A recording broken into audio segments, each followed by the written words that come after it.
Donc voilà, on fait une petite vidéo, là on est à Fef. Ah, comment ça se dit exactement? À Fef. Fef, voilà, donc c'est à côté de Lège. Dans une petite vallée à 750 mètres, au pied d'une rivière naturelle magnifique. Et puis on a plutôt passé une bonne nuit, non? Plutôt pas mal, un peu fraîche. Un petit peu fraîche au vers les 4-5 heures. On a connu pire. Voilà. Une bonne route de descente avec de la neige, on passe de 30 degrés comme on l'a dit à 14. Et puis rouler avec 2 mètres de neige à gauche à droite, c'est vraiment intéressant. Voilà, une petite glissade pour ma part, sur la neige. Après. Et puis voilà, et ce soir on repart sur la plage du Gros Kiff qu'on a faite hier, parce qu'on a tellement aimé qu'il faut qu'on se la refasse. On va faire un aller-retour dessus normalement, et c'est pour ça qu'on retourne là-bas. Vous allez aller manger du poisson frais. Moi j'irai acheter des saucisses parce que j'aime pas le poisson. Donc on va pêcher demain matin aussi. Ouais, aussi, ouais, on peut faire à la main. Et ce soir normalement, barbecue sur la plage. Voilà. Si tout se passe bien, normalement on retrouve sur la plage. Voilà. Au courant pour la suite. Allez, c'est parti.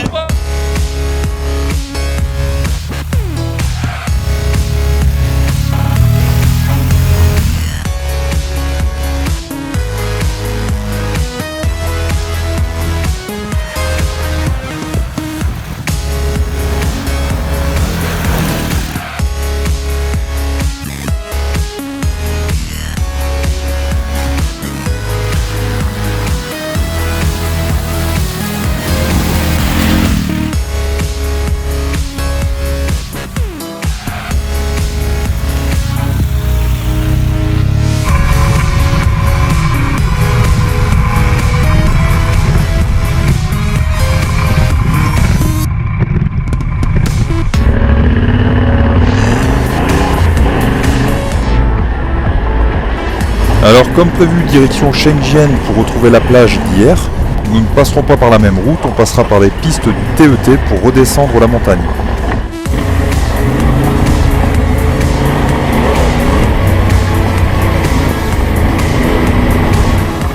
Et alors, pour une piste, quelle piste! Elle monte, elle glisse, elle tourne, elle dérape. Bref, une bonne piste en gravier à flanc de falaise à travers la montagne, dans laquelle nous nous sentons de plus en plus à l'aise, et peut-être même un peu trop. Je te laisse constater par toi-même que le bord de la piste, évidemment, si tu vas dedans, tu remontes pas. Ça tombe bien parce que à partir de ce virage, j'attendrai exactement 47 secondes supplémentaires pour pouvoir me mettre au tapis.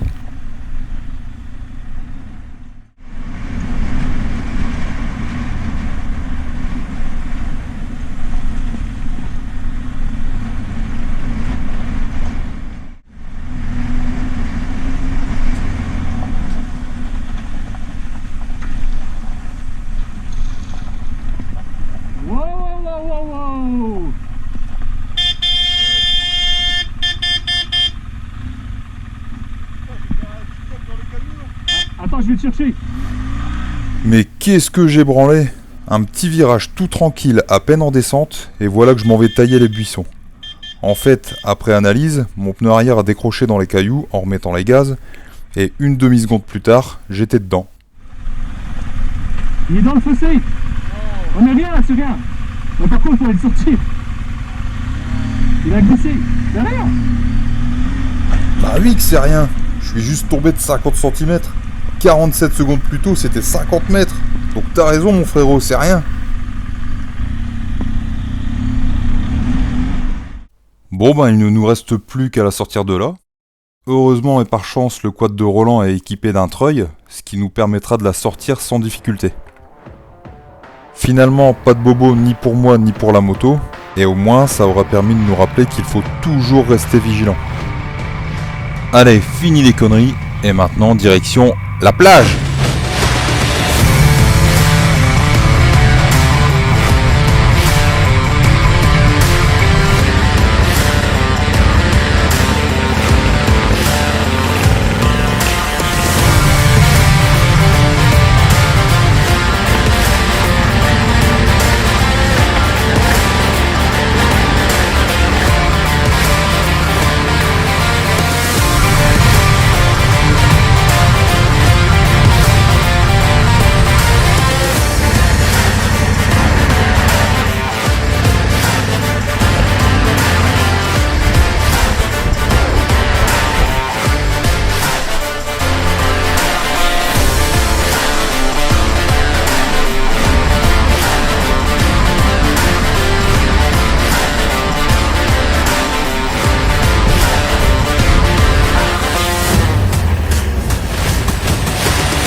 Fin d'après-midi, nous voilà revenus à la piste qui nous mène à la plage.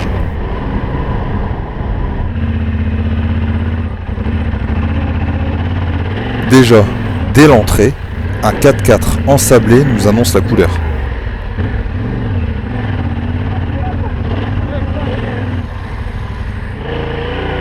Après les 8 km d'entraînement de la veille, on se dit c'est bon, on n'est plus des débutants, mais des vieux, des anciens, des sarces. Que dalle! On se retrouve dans la même galère qu'hier, l'impression d'être revenu au point de départ.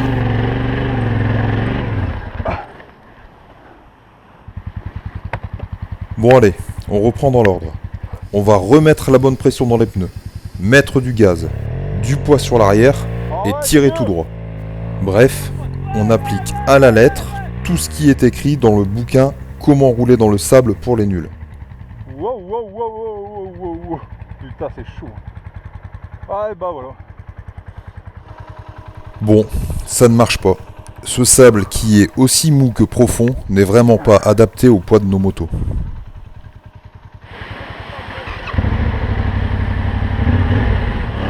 Après quelques minutes d'effort, on finira tant bien que mal à rejoindre la cabane de Preng.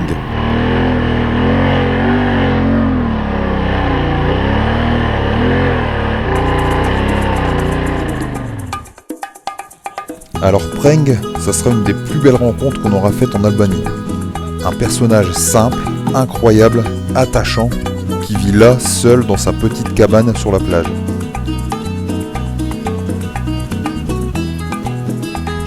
Non capisco inglese, ma francese, dama, ok. I present you my friend Frank. Frank live here. Frank, un campione. Este rana herne tutto. Bon, je te fais grâce de notre discussion en franco, albano, hispano-anglais, parce que je pense que ça ne veut pas dire grand-chose. On arrive quand même à se comprendre grâce au langage des mains, enfin de la main, parce que comme tu auras pu remarquer, il lui en manque une. En fait, Preng vit grâce à la pêche. Il pose ses filets directement depuis la plage, ce qui lui prend beaucoup de temps. Un jour, il a vu un pêcheur pêcher à la dynamite, beaucoup plus efficace. Il a voulu essayer, et je te laisse deviner la suite.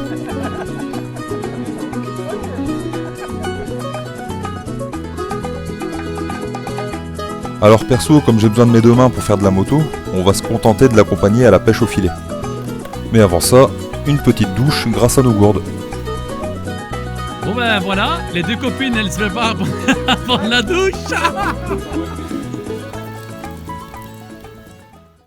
Bon, nous voilà sur la plage de... On est à la plage de quoi là? Lège, Lège.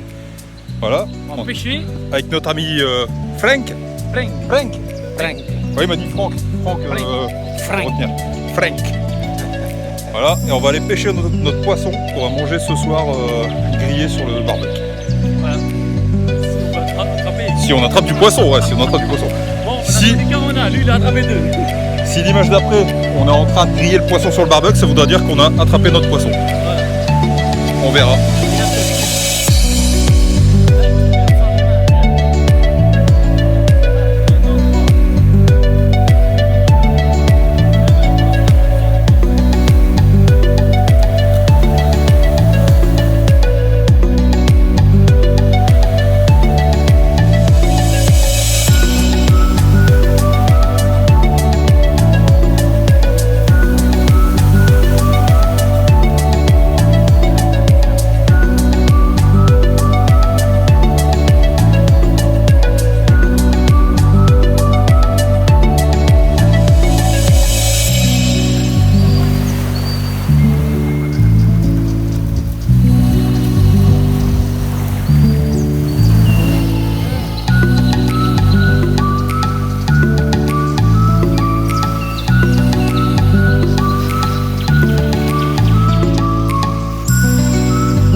Dans le cul, Lulu. Bon, malheureusement, pas de chance pour nous aujourd'hui.